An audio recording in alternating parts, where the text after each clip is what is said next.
Shut up! The Footy's on Triple M! Now on Triple M Footy. Too strong, too good. This is the Midweek Rub. That is just brilliant. How do you like those apples? Triple M rocks footy. Yes, hello. Thanks for joining us for another edition of Triple M Footy's Midweek Rub. Of course, it's exclusive on that listener app. Lee Montagna here with Wayne Carey, Damien Barrett, Daisy Thomas. Good afternoon, gents. Good afternoon to you, Duck. Yeah, g'day, gentlemen. Good to be here. Love this time of week. Plenty to chat about today. So, looking forward to an interesting conversation, Damo.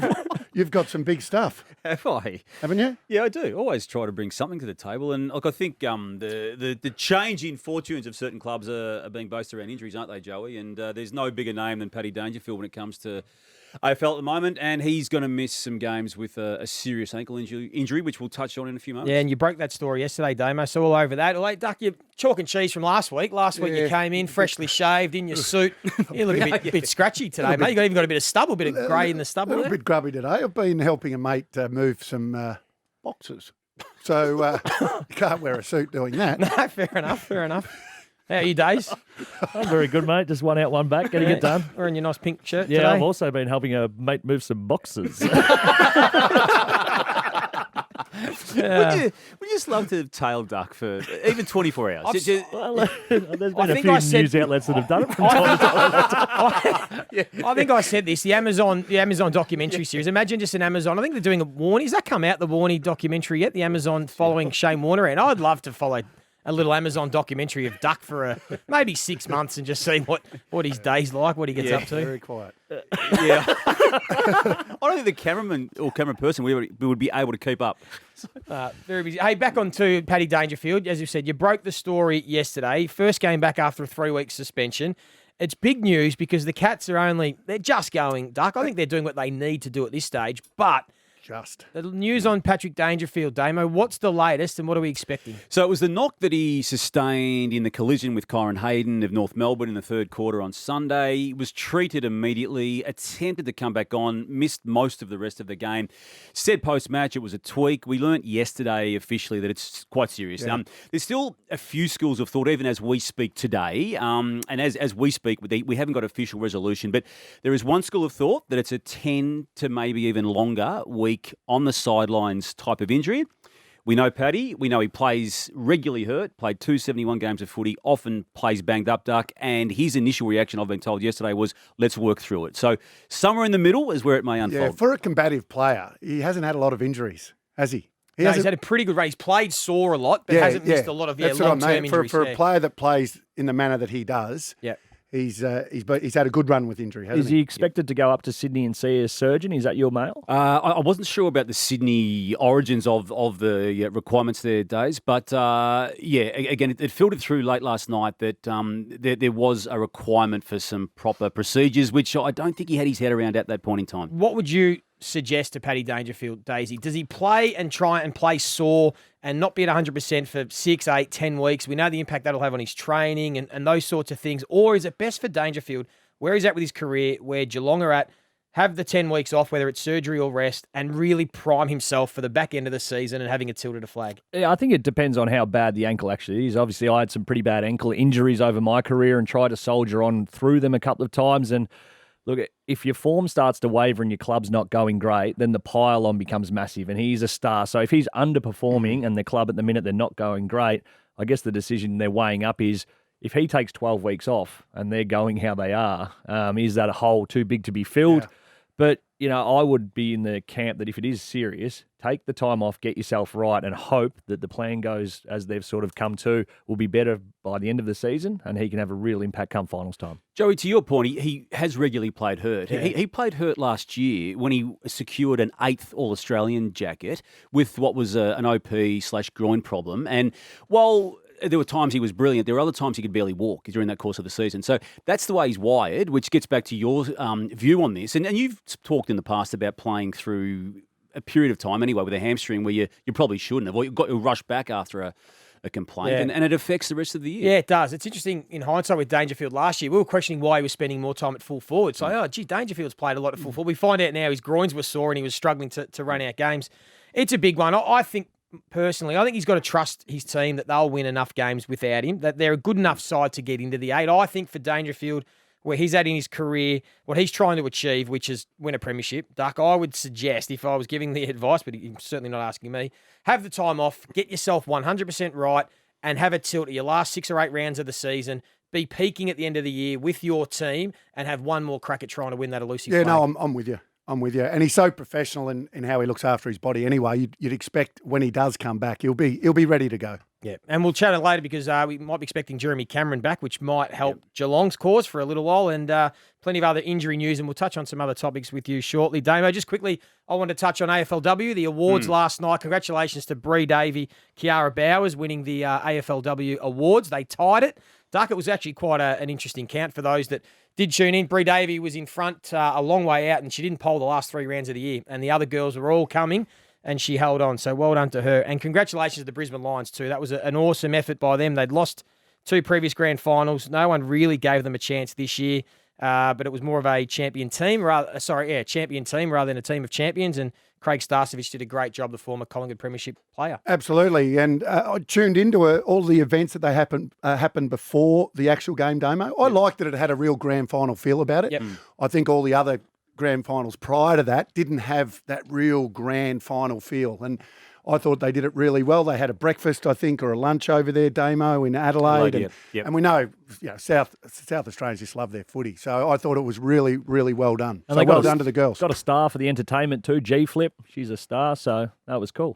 This is Triple M Footy's midweek rub exclusively on the Listener app. Damo, Duck, Joey and Daisy. And Damo, plenty of news this week, but once again, Collingwood seem to be in the headlines for all the wrong reasons. Yeah, they are, Joey. And you've now got I feel, a lack of leadership, or at least a lack of symmetry in messaging at leadership level, Duck, on the football team itself. We've known there's been a lack of direction on the board level, and that's crescendoing into something pretty significant. We've touched on this already a few times on this platform and other Triple M Footy platforms, that Jeff Brown's looming from the outside of the board as the man, I feel, and people are wanting him to go in. I can't see a situation now where hasn't got his head around it doing it. So that's the way I see that unfolding now. They had a board meeting last night. It was pretty tense again, Daisy. The interim arrangement at presidency with Mark Corder and Peter Murphy has not worked. There's division on the board. And for that lack of direction I was referring to a moment ago, Duck, just want to line up this comment that Nathan Buckley made with his own captain in Scott Pendlebury.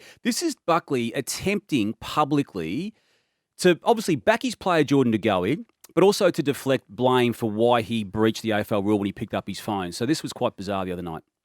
All I know is that the bloke we're talking about that grabbed the phones had just been omitted from the game for concussion. So you're not thinking straight.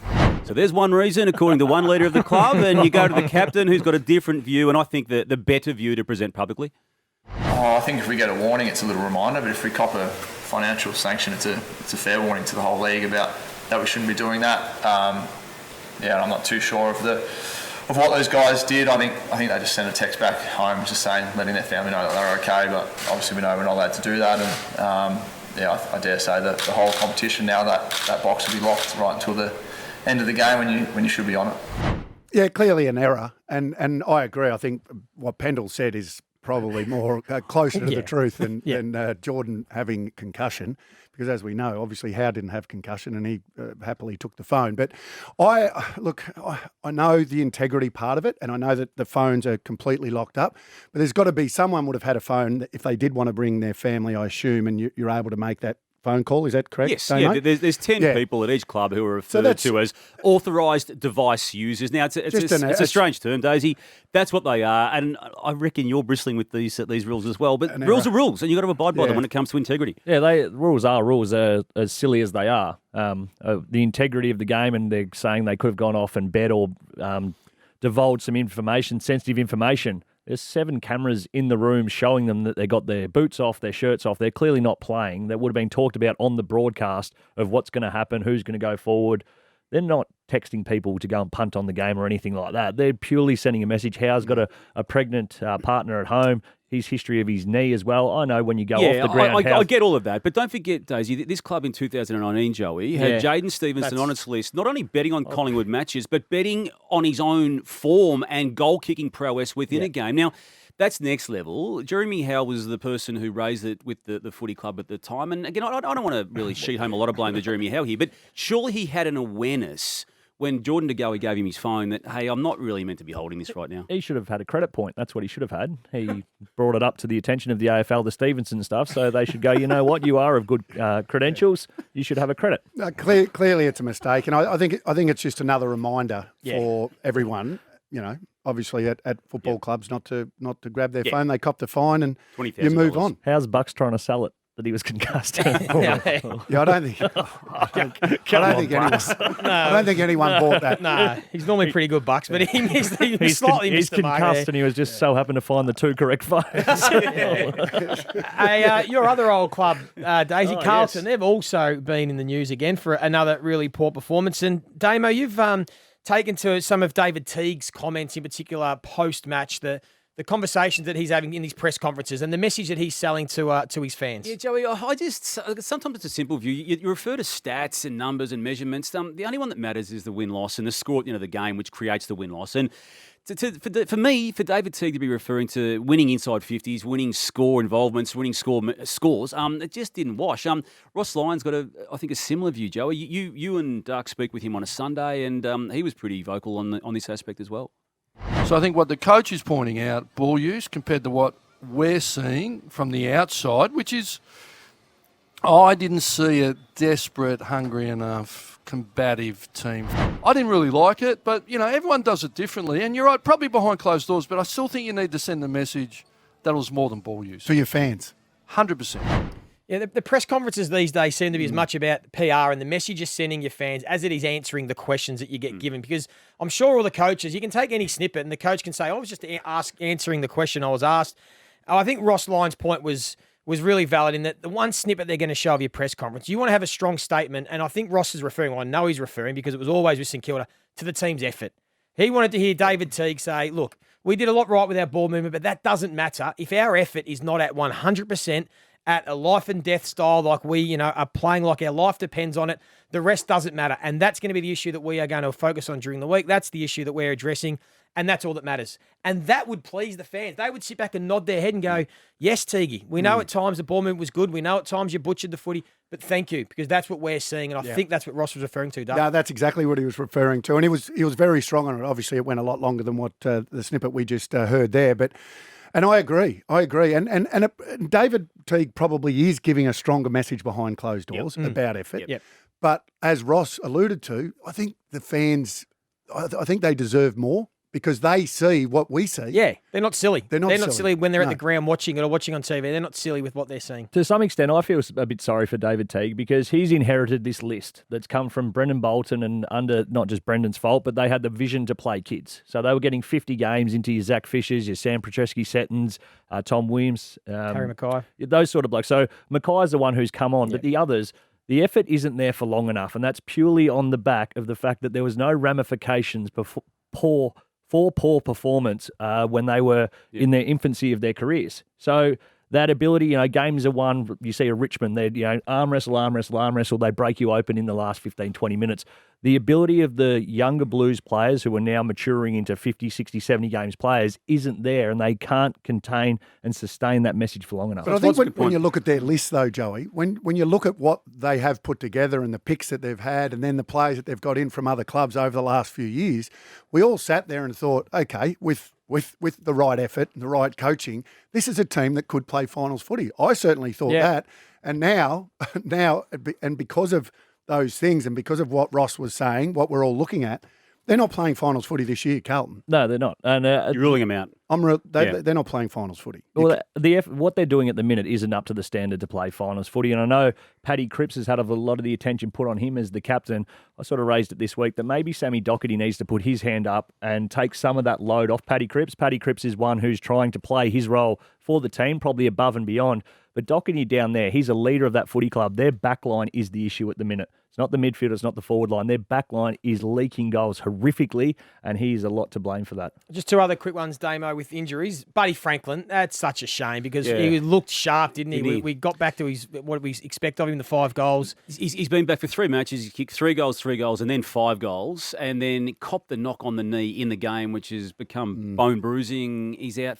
it's indefinite, and let's hope it's closer to 3 than 6. Yep.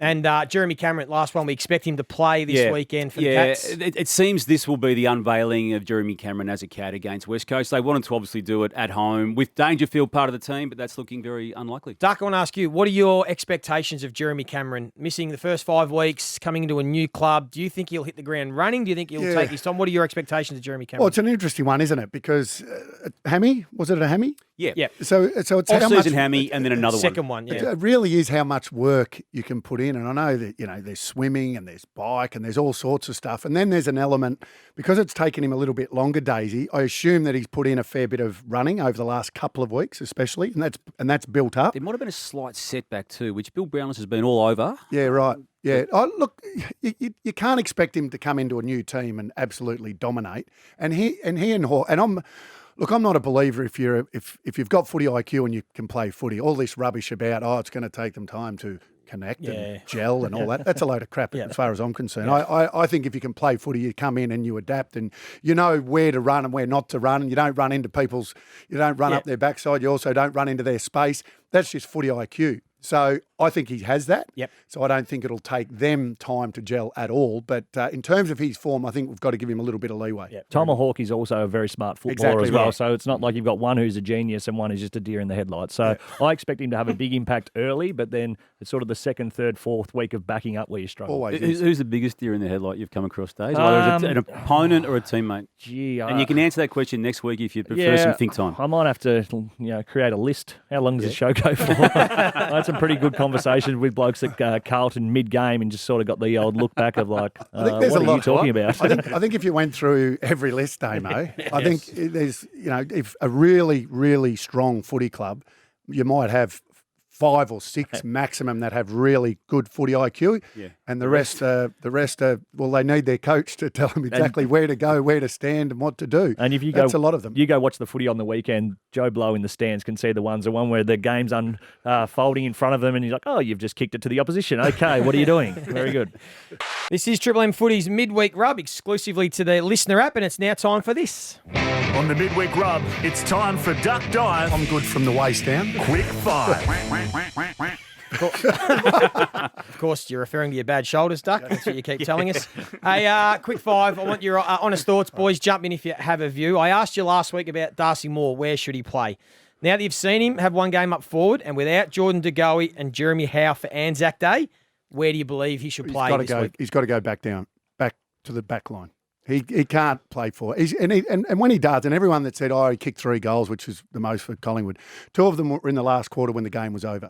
He had 4 possessions up to 3-quarter time. He's an All-Australian defender. Put him back to the back line where he plays his best footy and don't disrupt him anymore. He didn't touch it in the second and third quarters, did not touch the pill. And how was just West Coast being caught so unawares? Every media outlet in the nation had said, Darcy Moore should go forward. That'll fix it.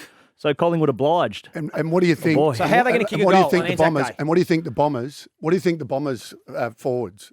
They're going. Oh, gee, I hope Darcy Moore is playing forward. Yeah. I mean, last week, Allen and Kennedy and Darling would have just thought, how good is this? We've got Darcy Moore's not here. Yeah, that's He's right. at the other end. But how do they kick goals? I'd be going again. Yeah. For it. I know it's a minority view on the 2 learned gentlemen here, but I'd be going again because it is Essendon and it's not West Coast. Let's see how it goes against the team. He's a 10 possession forward. That's what he. Yeah, but that might be a 5-goal 3 return. And he's a 5-goal saving defender. How many times has Darcy Moore kicked 5 goals when he played forward? Once. In about his 4th game. And he hasn't played that many games. He's done it once. Yeah, he has done it once. Okay. So I think anyone who's done it once in their 3rd or 4th game. And you just declared that he's going to kick 5 on Anzac Day if he plays forward. You said he's a 10-possession player. I said he's a that 10 could become a 5-3. He's a 10-possession forward. He's a 20-plus possession defender and a dashing one at that and an interceptor at that. He was leaking goals, Dark. Even that good game he had against Carlton, Harry Mackay still kicked 4 He kicked on 4, him. but if it wasn't for Darcy Moore, the Blues probably would have won. Yep. Good chat. Hey, question 2. I like that. Would you pay Max Gawn $1 million to go to your club or to stay at Mel? Would you pay Max Gawn $1 million? Is he $1 million player now? I don't think Ruckman are $1 million players.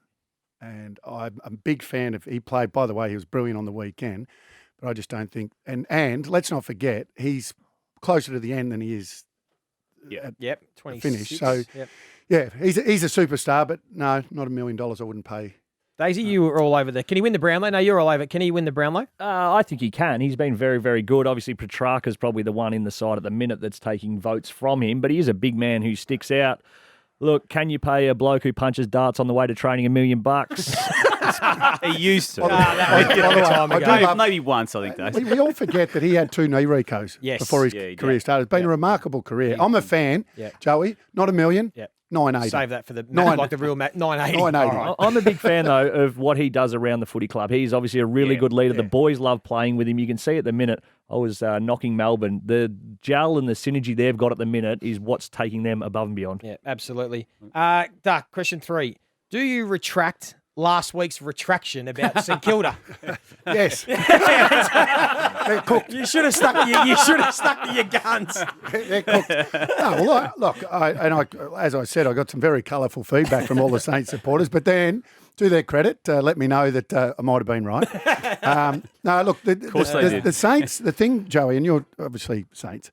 We talked about Carlton before.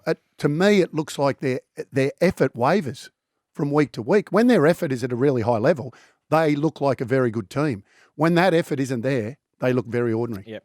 Yeah. Agree. Couldn't agree more. Question 4. Which of these young key forwards would you pick to have in the next 10 years? I'll quickly go through them to give you some time. Maxim Ben King, Harry Mackay, Oscar Allen, Georgiades, or Logan McDonald? Ooh, geez, good list. The next 10 years. Yeah. Which of these young? Because we've got some young key forwards coming through. We haven't had any. Well, you've been a bit critical of key forwards for a while. We've only had Kennedy and Hawkins. I tell you why it's tricky, because you got Oscar Allen, who's over there developing at a really nice pace with Kennedy and Darling. So he's the third banana. He gets the third best big defender. So he's able to just do what he wants. Then you've got the 2 King boys who are the number 1 forward of their respective teams. So they're developing in a different manner. Sometimes that can be really beneficial and later in your career, because then all of a sudden you get a little bit of support around you and you're made to do the hard work early. So they're all Georgiades I like. He's got some real talent. And then the other one was Logan McDonald. Logan I mean, we haven't McDonald. seen enough of him. I haven't seen enough of him yet, but he looks likely. What I like about McDonald is the way he uses his left foot. He's very good on his left foot. Work rate. What I do like about all of those guys, and as a key forward, if you work hard and you get to enough contests, you'll become a really good player. That's the whole key. So for me, it's who really wants to work the hardest out of that group. But so I'm not prepared to give you one. Yep. But obviously Allen looks like the more likely now because of the support he has around him. I don't know if you've left him out on purpose, Joey, but Norton from the Bulldogs. His work rate's probably the best out of all of them. So he would 100% he is. Yeah. If you were to throw him in, I'm saying Norton. And there you go. because it's his second, third efforts. Yes. And the way he really crashes packs. He really launches himself at the footy. So I think he's ahead of all of those. I think there's a good lesson there for the King boys, just to watch Aaron Norton, see how he goes about it, and they can take their game to the next level. This has been Triple M Footy's Midweek Rub, exclusively to the Listener app. Now let's take a look, first before we go to the round this weekend, round 6, and have a look to the Anzac Day weekend. We have to always go back, have a look, take some accountability for our own selections and our certainties, and let's see how we went last week. I'm going to the Battle of the Bridge. I'm going to go with the Swans. Swans won't lose. I reckon the Swans will. And by the way, GWS had a good win, so this is no. Right, ain't justify it. So thank you for a 6-pack for you. By the way, what was it? 30 seconds to go and kick a goal. Duck hates being wrong, doesn't he? Yes. You got this one wrong, so you owe us a 6-pack at the end of the year. Did anyone else get one wrong, Rabsy? I'm going out on a limb, Joey. I'm going to take the Hawks to beat the D's. What? See, I like that. That's the Hawks to beat the D's. $3.80. Did roll my eyes straight away when you said that. When they were 4 points down at the 5-minute mark of the last quarter, here he comes. 6-pack for you as well, thank you. So I'm keeping a running tally. Damo owes us 18 beers, and we're all. No, it's only 12, I think. But 12, okay, we'll keep it 12. 6-pack for the rest of us. Damo, you went with Geelong. You went out in a limb there to beat the Kangaroos. The winless North Melbourne. That was gutsy. And I took West Coast to beat Collingwood, so we were a bit soft this week. We will have to go last this week, Damo. Okay. But let's get ahead to look at these rounds, because there are some absolute beauties. And the first one I want to touch on is Geelong versus West Coast. We've spoken about some injuries. There's a concern about Josh Kennedy at West Coast. It's down at the Cattery. Who do you like in that one, Duck? Geelong, West Coast? Look, they're hard to beat down there, but I think that West Coast are travelling better. I know that they lost a couple of weeks ago, but the Cats are just going, like you said. Yeah. So I'm going to go with West Coast. West Coast. Damo, who do you like in that one? I'm going to go the Cats in that one. I'm going to go with West Coast as well. I just think purely on form, they're in better nick. You can't just change it as we've seen. And Geelong's form, including the Amy Community Series, has been subpar. Yeah, I think Geelong, for me, I really like them at home. I think they're very hard to score against. If Josh Kennedy doesn't play for the Eagles, I think it makes it hard. I'm going to take, if everyone's happy, I'm going to take the Cats as my certainty. Okay. I think they will definitely beat the West Coast at home, so I'll take that one. Yep. The other big game where there's always plenty on the line, Daisy, Carlton v Brisbane at Marvel Stadium. There'll be more fallout if Carlton lose this one. But also for Brisbane, they've got to try and get a few wins on the board. How do you see this one going? Yeah, I think Brisbane really got their season going last week. Sometimes you just need a big win just to get everything back in, realise that we are capable of playing good footy. Joey Danaher got on the end of a few as well, so their confidence will be high.